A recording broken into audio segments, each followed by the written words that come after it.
We made it, guys. The Core 1 finale of Mobile Suit Gundam, The Witch from Mercury is here, and let me tell you, we have a lot to talk about. Before I get into my thoughts though, I want to hear what you thought of this episode, so head on down to the comment section below and let me know. And while you're there, I'd really appreciate if you could leave a like on this video and subscribe if you're a fan of anime and Japanese gaming content, and you want to see plenty more Gundam videos in the future. So now let's talk about episode number 12, titled Keep Marching On Instead of Running Off. So for this episode, I'm not going to do the usual recap thing that I do because, to put it simply, it is just a continued attack on Planchetta.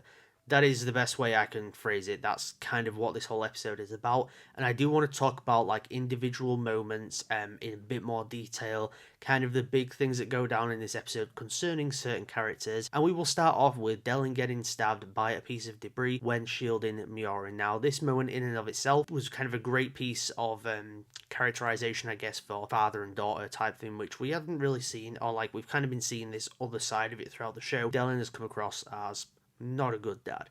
This was a moment where he kind of did. You get a bit more sympathy for him, you kind of engage a bit more with that relationship on a much more positive level, but we also do get more hints toward what happened to Miorin's mother. It's kind of set up as if maybe they were involved in something, Delin and Miorin's mother, there was maybe some sort of explosion or attack or something like that, and Miorin's mother was the one who unfortunately didn't make it out. What does this remind us of? The prologue. That's like the first thing that comes to mind when I'm talking about it, is the fact that one of Suletta's parents didn't make it out, which of course being her dad in that situation. Here it's kind of the opposite, and I'll be very interested to see if it was maybe part of the same thing, like how did this all go down.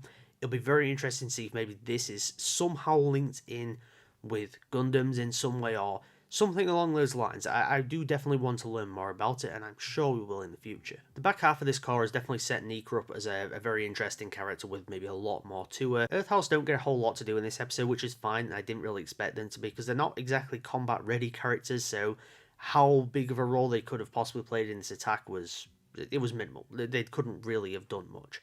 But they do get a pretty big moment with Nika using the Dawn of Fault's call sign with flashing light thing just to, kind of send off a message to them to say, don't blow up this ship. In this circumstance, it was, stopping Sophie from destroying the ship with her and the rest of Earthhouse on it. And the most interesting part of this that's left unresolved by the end of the episode, which I do like because it creates that tension going into Core 2, is that one of her friends does see this happen. Everyone else is on the ship, so they will naturally find out, and they'll kind of probably learn about her involvement in some way in this whole attack, and it'll kind of break her off from this group of people, and they'll definitely have a more negative opinion of her. The action in this episode was also phenomenal, and we do get the introduction of Ariel Rebuild, or Ariel's rebuild form, whatever they're going to call it, and it looked fantastic. The actual reveal was like super hype. You kind of knew it was coming, but the way they did it was just one of those really cool ways where Sophie is kind of in the hangar bay area where all the mobile suits are, searching around for it, where is it, and then the lights start up. Awesome. Just so cool, and it just looks awesome. It kind of reminds me of like the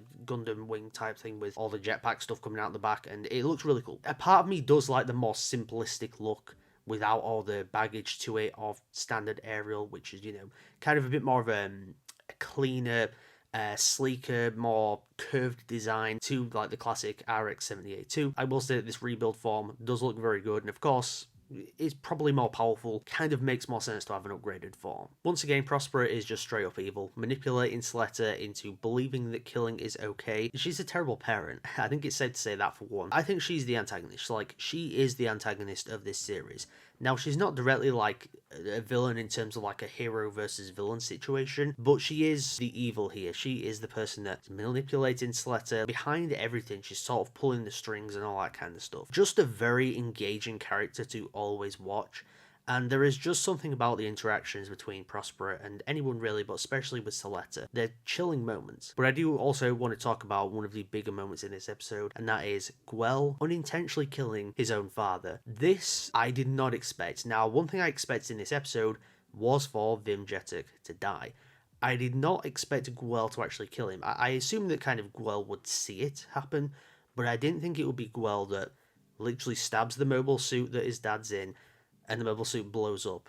Like, there is no way his dad would survive that for one, but Guel is going to have this immense guilt complex going into Core 2, and it is without a shadow of a doubt the turning point for the character going forward. I've already said it like multiple times when I've talked about Guel. I think he has the potential to be, or I think he had the potential to be, sorry, the best character in Witch from Mercury, and after seeing this event take place, it's even more likely now. I do think that Guel will probably be the best, like, well-rounded written character in terms of arc and in terms of development that he goes through, from episode 1 leading all the way up to episode 24, or however many episodes they're going to do. I think Guel will probably be the best character in this series. But let's talk about the ending. Everyone is talking about this. This is the big scene that happens in this episode. It just sort of ended. It ended very abruptly. I thought there's got to be some sort of post-credit scene. Like, there's got to be something that leaves it off on something to get excited about going into Cour 2, because I don't think the actual ending of the episode really did that. Ended on a cliffhanger, but not a cliffhanger that kind of leaves questions or gets you excited or anything like that. And then we move into the end credit scene, and I thought, okay, what they're going to do here? Like, it didn't seem super exciting straight up. You kind of thought, okay, this person might try and shoot Miorin, and of course, Suletta would come in. But what actually happens in this scenario, I don't think anyone could have predicted going into this episode. Now, we all know that Gundam can get dark. The main protagonist can be morally questionable at times, but I think this might be one of the worst cases of that. So Suletta saves Miorin from a Dawn of Fold soldier. Sounds innocent on the surface, sounds good, it sounds like she's doing the right thing. The problem is, she literally splats him, like, hand down, obliterating his body, right in front of Miorin. Blood sprays out everywhere, his arm literally topples through the air because of gravity toward Miorin, hits the wall behind her, blood splats all over her face. Suletta comes down, blood all over her hand, says, "I'm here to save you." It was a wild moment, because Suletta once again maintains that innocence, like, she is so unaware of everything, and that was just like, it was a charming part of her character. Now it's almost chilling to see. I don't even know what to say. Like, as I was watching that scene, it came all of a sudden. You kind of expect something to happen, but it just went poof, dead. I was so incredibly mind blown by that scene because it was just wild. And it was just like, what? What just happened? One of the best cliffhangers probably for like a mid-season. Like, it doesn't really leave questions, I guess, really.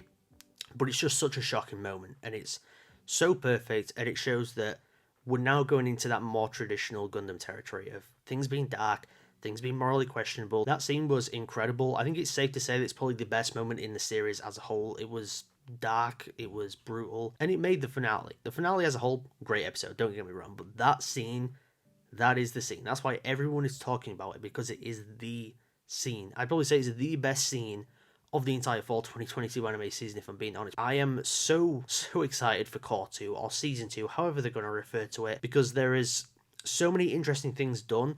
I wouldn't say there's like an insane amount of questions. Maybe there are concerning certain characters, but the cliffhangers are more so, how are the relationships going to be in the second Cour? That's what the most interesting part is. What are we going to do with these characters? How are these relationships going to be fractured? How is the world going to respond to all this? Because naturally, I think this stuff's going to get out into the wider public. I cannot wait for Cour 2. April cannot come soon enough. There's some stuff that I'm excited to watch in the winter 2023 anime season, but if I could skip straight to the spring 2023 anime season purely to watch the next episode of Witch from Mercury, I would, because this season has been phenomenal, and I cannot wait to see what comes next. Now, considering that we are at the end of this Cour, I do want to give a overall grade to these first 12 episodes of Witch from Mercury. I think it's been phenomenal. I've covered it on a weekly basis. I've really enjoyed every single episode. I've loved certain episodes, loved certain moments, loved what they've done with certain characters and all that kind of thing. There's maybe some moments here and there that I can't name off the top of my head, because they're just not coming to mind, but it's not one of those seasons where I can think, this is perfect, I liked every single element of this. There's maybe some minor inconveniences and minor things that I maybe didn't quite like as much as other things, but generally, fantastic start to this series, and I don't think I could have asked for anything better. When you don't have the source material to go off, you never know whether original anime is going to be of a high quality. This one is. Like, this is one of the best original anime, you can call it that because it's based off franchise, but technically it is an original anime, so if we're calling it that, yeah, this is one of the best original animes I've seen in a long time. So with all that in mind, I'm going to give Mobile Suit Gundam, The Witch from Mercury, Cour 1, an A. Before I do get out of here though, I'd really appreciate if you could leave a like on this video and subscribe if you're a fan of anime and Japanese gaming content. If you want to see more Gundam videos in the future, between now and Witch from Mercury Cour 2 airing, I'll still do videos about this series and any other Gundam series or movies that I do end up watching, or video games maybe, then yeah, maybe I'll talk about those as well. Above all else though, I want to hear your thoughts on this episode, so head on down to the comment section below and let me know. What was your favourite moment? I'm sure for pretty much everyone it is going to be that end credit scene. Who was your favourite character in this episode? Who are you most excited to see in the next cour in terms of how they furthered their arc? And what do you expect to happen next cour? How do you think that these relationships are going to be fractured? And how do you think the world of The Witch from Mercury will change? But as always, thank you so much for tuning into mchat today, and I'll see you all in the next video.